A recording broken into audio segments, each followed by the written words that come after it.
Hello and welcome. This presentation was created as part of a preparation for the Advanced Sommelier examination. I hope you can find useful information in here, and please feel free to post any comments you may have in the comment section.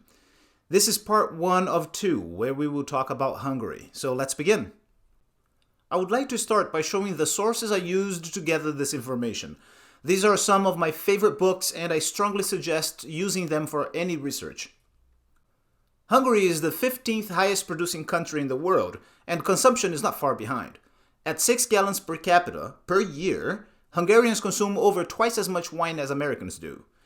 The country has a long history of wine production, dating back to the Roman era, but its history is filled with catalytic events that shaped the country's modern wine industry. When the Magyars conquered the region in the 9th century, they found vineyards throughout the plains, but they were virtually all destroyed by the Mongols 300 years later, prompting King Bela IV to strongly promote replanting the vines. Wine production and consumption declined severely during the Ottoman Empire, and many vineyards fell into oblivion. When phylloxera struck Hungary, just like any other European country, the vines were grafted into phylloxera-resistant stocks. But the Hungarians also learned that the Laos was adverse to sandy soils of the Great Plains, boosting plantings in the area, which also assisted with stabilizing the soil. During the Austro-Hungarian Empire, Tokaj enjoyed enormous prosperity, and exports grew to unprecedented numbers until World War I. Finally, with the end of World War II and the rise of communism and its Iron Curtain, Hungary saw its export drop significantly and production turned from quality to quantity. Today, there are significant efforts to promote national wine and increase exports to a healthy level again. Hungary is a landlocked country split by the Danube, or Duna in Hungarian. There are 22 wine regions throughout 3 major areas: the Northern Massif, the Great Plain, and Transdanubia. What is today recognized as Hungary used to be under the Pannonian Sea and surrounded by the Alps, the Carpathian Mountains, and the Dinaric Alps, as well as many small extinct volcanoes, creating a diverse mosaic of different soils. Situated between the 45th and 50th parallel, Hungary is in line with Switzerland and Burgundy, with Tokaj, its northernmost region, parallel to Colmar in France, and Villani, its southernmost region, parallel to Cognac. Although landlocked, Lake Balaton, Europe's largest lake, and the Danube River are powerful moderators. The soils throughout the country are fairly uniform. The Northern Massif to the northeast with volcanic soils, the Great Plain immediately east of the Danube and west of Tisa with sand and loess, and Transdanubia west of the Danube around Lake Balaton with the more diverse composition of limestone, slate, clay, and volcanic soils. The Northern Massif Hill Range runs northeast from Budapest along the Slovakian border and has 4 regions: Matra, Eger, Buk, and Tokaj. Matra, closest to Budapest, has volcanic soils and produces mainly white wines with Muscat, Olas Riesling, Welsh Riesling, and Kirai Leanica. There is also Chardonnay, Sauvignon Blanc, and Semillon produced here by the German-owned Danubiana estate. In Eger, the next region over towards the northeastern border with Slovakia, has late springs, low rainfall, and is one of Hungary's most important wine centers. Production here is dominated by Bikaver out of Kek-Frankos, but also producing Olas Riesling, Leanica, and Chardonnay. Buk, to the east of Eger, produces primarily white wine out of Chardonnay, Olas Riesling, and Leanica. The farthest region northeast of Budapest and bordering Slovakia is Tokaj, enjoying hot summers, cold winters, and long, sunny, foggy falls. With a majority of volcanic soils, Tokaj grows Furmint, Hashlevelu, Muscat, and Kabar. The larger area, known as the Great Plain, also known as Alföld, has 3 wine regions: Kunshag, Csongrád, and Ayazbaya. The area encompasses half of the country's vineyards located south of Budapest, east of the Danube, and west of the Tisa rivers. The sandy soils, so resistant to phylloxera's threat, heavily influenced the area, and mechanization is common, Ground temperatures can sometimes reach up to 140 Fahrenheit in extreme summers. Kunshag, the largest area in Dune, enjoys small amounts of rain, dry extreme summers, and cold winter.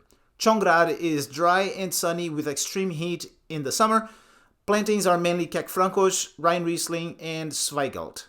Ayos Baya enjoys extreme dry weather and hot summers, growing Rhine Riesling, Chardonnay, Kadarka, Kekfrankos, and Zweigelt. The region of Transdanubia is undoubtedly the most complex. There are 15 regions across 3 mesoclimates: North Transdanubia, Balaton region, and Pannon region. Sitting west of the Danube and east of Austria, the main climate moderators are Lake Balaton, the Danube River, and Lake Neusiedlersee in Austria.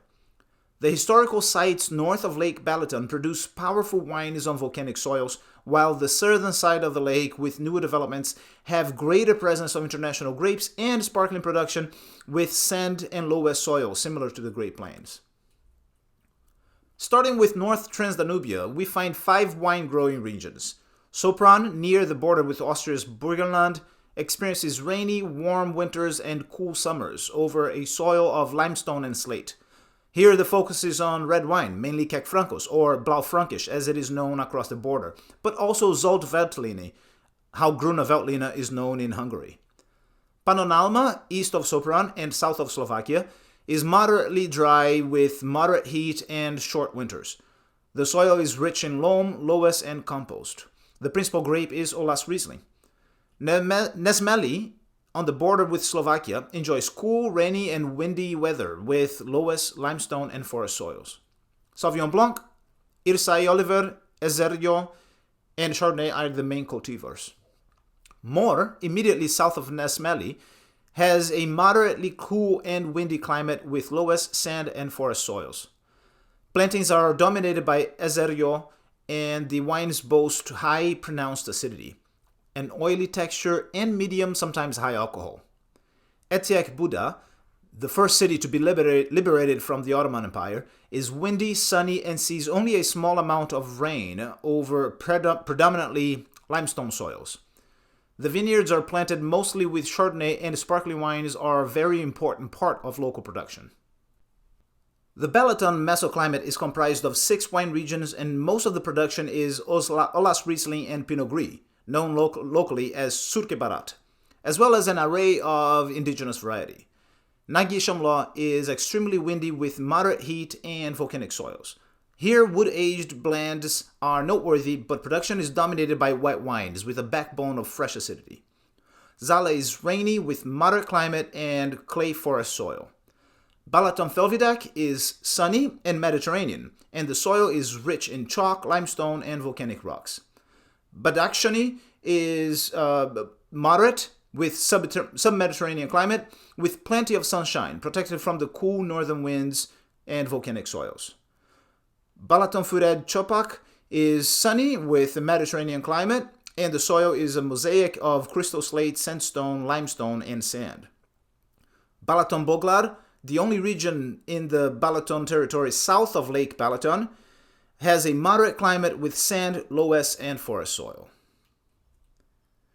The Pannon region is nestled south of Lake Balaton and west of the Danube, moderated by both bodies of water, and the soil is similar to the Great Plain, with sand and loess. Tona is the largest region in the Pannon territory, with warm winters and dry, sunny summers. Zöldveltliner, Kekfrankos, and Cabernet Sauvignon call this area home. Sexard is one of the most important regions in this area. The climate is continental with both Atlantic and Mediterranean influences. Kekfrankos, Kadarka, Cabernet Franc, and Cabernet Sauvignon dominate the vineyards with Bicaver as the major product and must contain at least 40% Kekfrankos and Kadarka in total, while Cabernet Franc, Cabernet Sauvignon, and Merlot may not exceed 40%. The wine must be aged in oak for at least 1 year, and the blend must contain at least 3 varieties. Sexardi Bicaver wines have delicate yet expressive fruit with elegant silky tannins and lush spicy character. Premium Bicaver must be aged in oak for at least 12 months and another year in bottle. Antinori owns a vineyard here. Pécs is Hungary's warmest wine region, with warm winters, dry summers, and an extreme amount of sunshine. Villani is the southernmost region, has a sub-Mediterranean climate with hot summers and warm winters. Villani wines are marketed in 3 quality levels: Classicus, Premium, and Super Premium. Premium red wines must be aged in oak for a minimum of 1 year or 6 months in the case of Cadarca or Portugieser. Super premium wines must be aged for at least 2 years, of which 1 must be in oak and may only be produced from Cabernet Franc. Yields are strictly limited, hence the wine's extraordinary depth and richness, as well as great varietal typicity with black fruit, spice, and often hints of leather and graphite. Villani is primarily dominated by red wines, which can range from light and fruity with restrained tannins to full-bodied, deep wines with pronounced tannins and great complexity of flavor, depending on variety and winemaking technology. This concludes part 1 of Hungary. On part 2, we will take a more detailed look at the most famous Hungarian region, Tokaj.